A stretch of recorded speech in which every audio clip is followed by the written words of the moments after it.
Welcome to Kaleshwaram TV. Reddy Rajireddy మరియు విమలాదేవి గారుల సహకారంతో నాడు 3 లక్షల రూపాయలతో బుస్సాపూర్లో హనుమాన్ గుడి నిర్మాణం చేయించారు.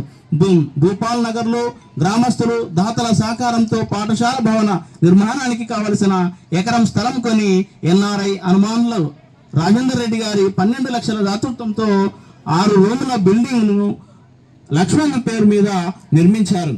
సూర్యకిరణ్ వెల్ఫేర్ సొసైటీ అనంకొండ వారి సహకారంతో జెడ్పీహెచ్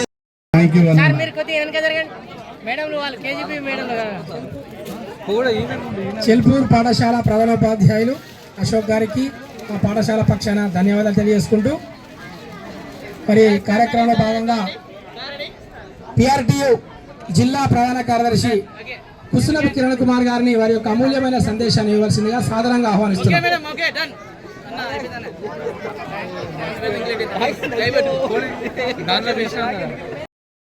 ఆప్తులు, మిత్రులు, బంధువులు, శ్రేయోభిలాషులు అందరికీ పేరు పేరున నమస్సుమాంజలి తెలియజేసుకుంటూ దాదాపు 36 సంవత్సరాలు అంటే సభ ఇంకా కొద్దిగా ఉంటే అందరు ఉంటే చాలా విషయాలు మాట్లాడదాం అనుకున్నాం. వచ్చిన అతిథులు కూడా కొన్ని ముఖ్యమైన విషయాలు చెప్పాల్సి ఉంటే సరే ఏదేమైతేది చాలా దూరం నుంచి వచ్చిన అందరికీ కూడా పేరు పేరున మరోసారి ధన్యవాదాలు తెలియజేసుకుంటూ వాస్తవంగా మన ఉపాధ్యాయ మిత్రులు సన్మాన పత్రంలో చెప్పినట్టుగా నాన్న రూపం తెలియకపోయినప్పటికీ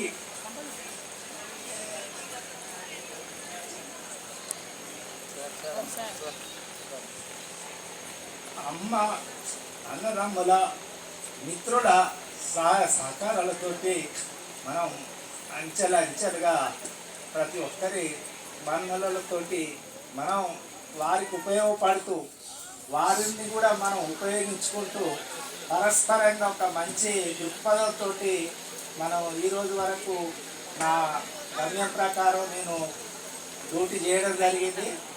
ఎక్కడ నేను ఉపాధ్యాయ వృత్తిగా చేసినా నేను ప్రభుత్వ పాఠశాలకు నాకు ప్రభుత్వ పాఠశాల కంటే ఎక్కువ అదనం సమయాన్ని కేటాయించినాం.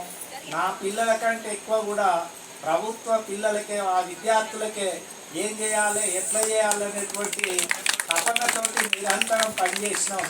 నాకొకటి ప్రైవేటు విద్యా సంస్థ ఉన్నప్పటికీ దానికి ఏ రోజు కూడా ప్రభుత్వ పాఠశాలకు సంబంధించిన సమయాన్ని దానికి మేము కేటాయించలేదు.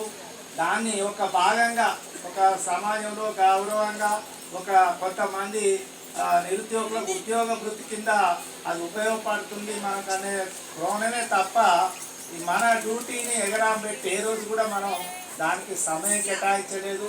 అదేవిధంగా ప్రతి పాఠశాల లోపల కూడా నేను పనిచేసినటువంటి సహాయ ఉపాధ్యాయ మిత్రులు, పిల్లలు, గ్రామస్తులు అందరూ కూడా ఇక్కడ ముఖ్యంగా మా రంగాపురంలో పనిచేసిన మన సర్పంచ్ గారు ఉన్నారు. వారితో కూడా మాట్లాడిద్దాం అనుకున్నా.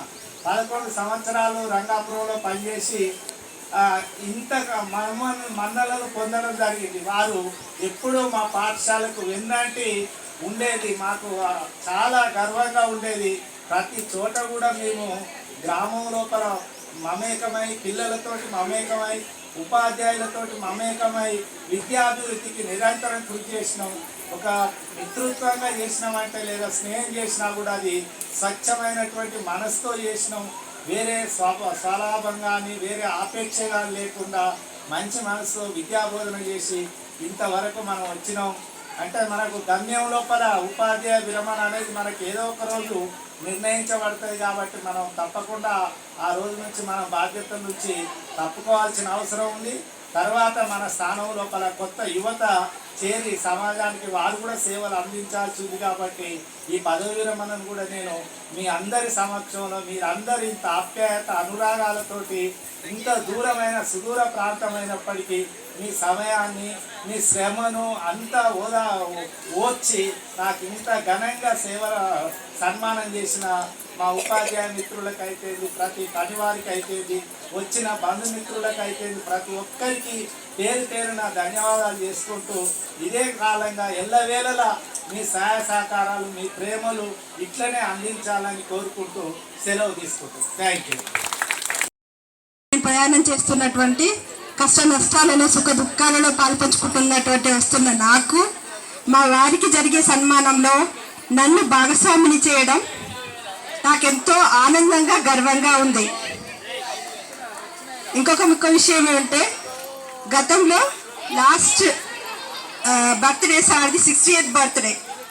ఆ 60th బర్త్డే రోజు సార్ షష్ఠి పూర్తి కంప్లీట్ చేసుకుంటున్నట్టు ఆ రోజు కొంచెం సార్ షష్ఠి పూర్తి చేసుకుంటే బాగుంటుందేమో అనే ఆలోచన అనుకున్నాము. బట్ లిటిల్ బిట్ తక్కువ టైము పాపదప్పుడే పెళ్లి చేసినాము, మళ్ళీ ఎవరు పిల్లలు లేరు దగ్గర అన్న ఆలోచనలో రిటైర్మెంట్ ఉంది అప్పుడు చేసుకుందాం అనుకున్నాము. కానీ ఈరోజు ములుగుపల్లి సార్లు ములుగుపల్లి విద్యార్థులు అందరూ కలిసి రియల్గా షష్ఠిపూర్తి సన్మానం అంటే ఎలా జరుగుతుందో అందరూ కలిసి సారులోని భావాలను అర్థం చేసుకున్నారేమో అనే విధంగా మాకు షష్ఠిపూర్తిని తలపించేటట్టుగా సన్మానం చేసిర్రు. ఇది నాకు చాలా ఎంతో ఆనందంగా ఉంది.